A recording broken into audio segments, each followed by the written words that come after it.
prong collar on her, but the leash is on flat collar because I just want to see how she responds to stem because she has worked on e-collar before. So 3, scroll up, good. Got up to a 9. Ooh. 6, scroll up, off the button, good. Got up to an 11. So I'm doing slow scroll ups with leash. The leash is giving guidance. Yeah, good girl. She doesn't know what it means yet, right? So she needs the leash for guidance. 4, scroll up, and off. See, she looked down. See, she looked down towards the box that time. I'm gonna try to be on the same side as the box. Scroll up, scrolling up, off the button, good. On it, scrolling up. So see, my guidance is on the side of the e-collar. Good, you are a tough chick. Let's go. They said she was, yeah. So this is me just getting to know her with e-collar. Good, off the button. So I'm going anywhere from, I always start low, so I'm starting at 4, 5, 6, and I've gone up as high as a 19. So she is a tough cookie. Scrolling up, good. It's clear to me she doesn't associate it with following leash or following me at all. And that's the problem. The dog has to have a relationship, a communication, and understanding with e-collar as it relates to the leash and to me. Off the button. Yeah, I got it to a 20 that time. That is surprising. But, you know, here's the thing though. She's been on e-collar. Good girl. She's been on e-collar before. So because of that, it kind of takes away some of my leverage. Versus a dog that's never been on it before, they'll be like, what is that? Instead of her, she's just ignoring it. Scrolling up. Scrolling up. Good.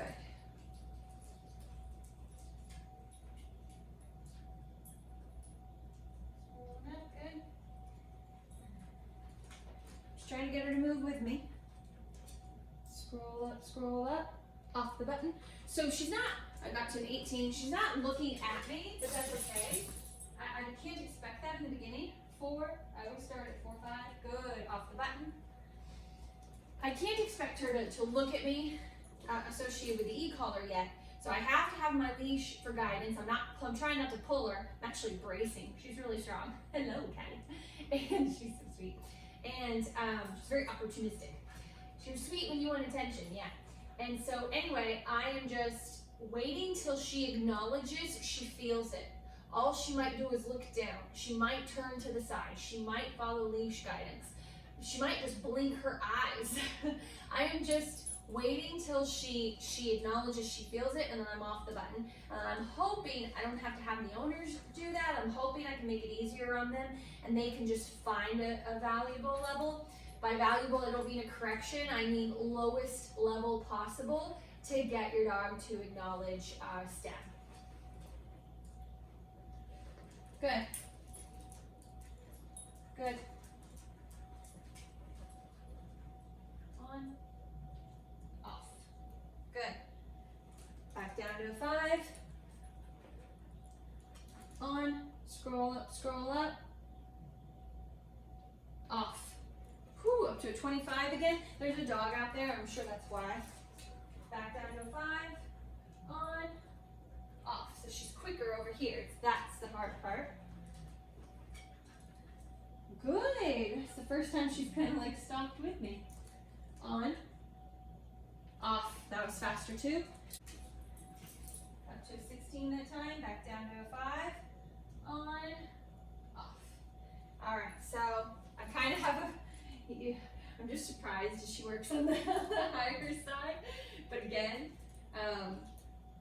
poodles are not like little fluff dogs. A lot of the golden doodles we get, but actual poodles are not to be, misinterpreted. They're working dogs. You tough? Are you tough, chick? So now I'm gonna switch it up. I'm gonna go to higher levels rather than like my 5. And I'm gonna switch to like little double taps to get her attention. It's just a different technique. Good. Tap again. Good.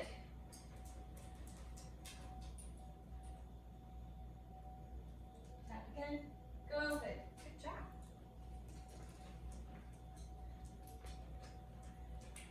Ooh, that seemed to work better. She needs to understand pressure. Good. But I do have to fast track this a little bit because it's an owner lesson, not a board and train.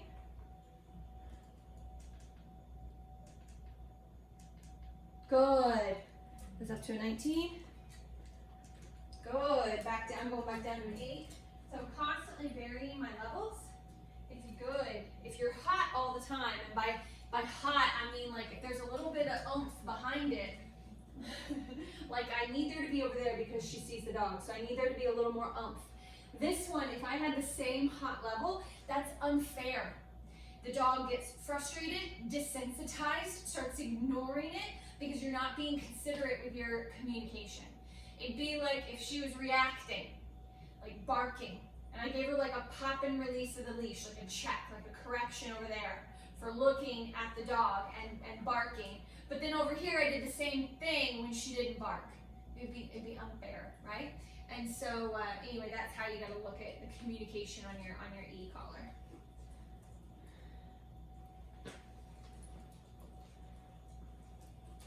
Double tap, good. Double tap, good. You like that method? No. There we go. That was not as valuable as I hoped it would be. Good. Double tap, good girl. Good job. Look, now she's moving with me. Look at you.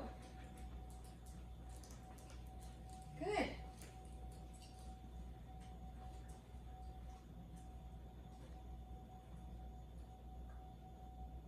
Oh.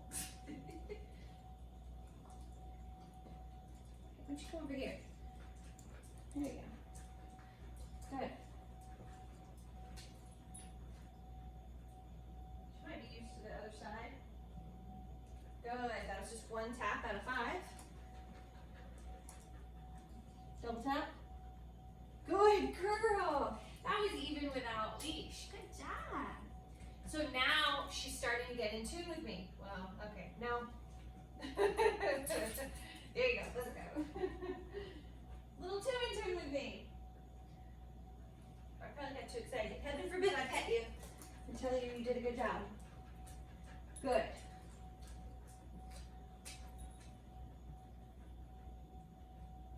Good.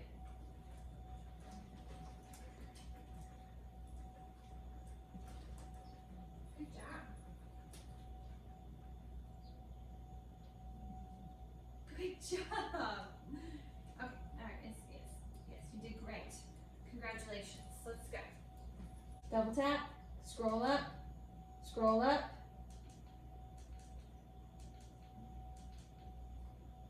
No. Let's go. Good. That was a 40.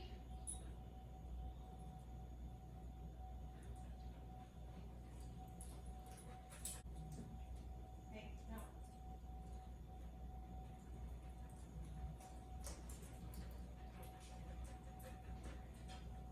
We're going to go to single taps now. Now I'm going to go down to single individual taps.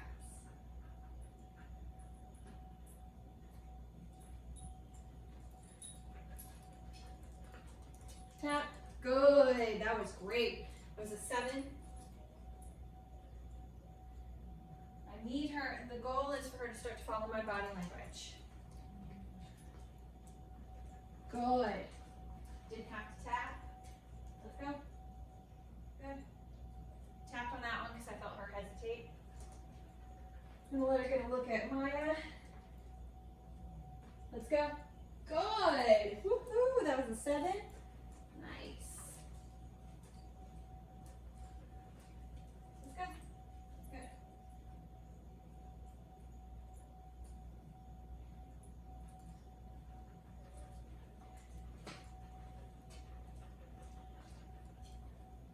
Good. Good girl. go. Yeah. Let's go. Good girl. Good job. That was a 30. Good. Do you want me to walk by again? Oh, that would be great. Thank you. And why don't you just put her in place right there? Let's go. Good. That was just fine. Let's do it. Yeah. Let's go. Let's go. Good girl. Down. There's a new dog. Thank you. Let's go. Let's go. Good. Good girl.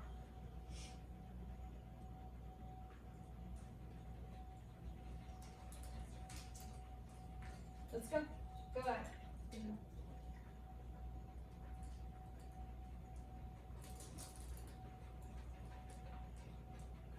Good. There we go. Nice. Good job, Callie. Hopefully this really shows you how much we work on the same thing over and over again, problem solving and figuring out how to get the dog to understand to follow us. We work on different distractions over and over and over again. It's the repetition that works on relationship and muscle memory with what we're asking the dog to do. It's what builds context with the dog and what you need to be doing at home with your dog, no matter what tool you're using.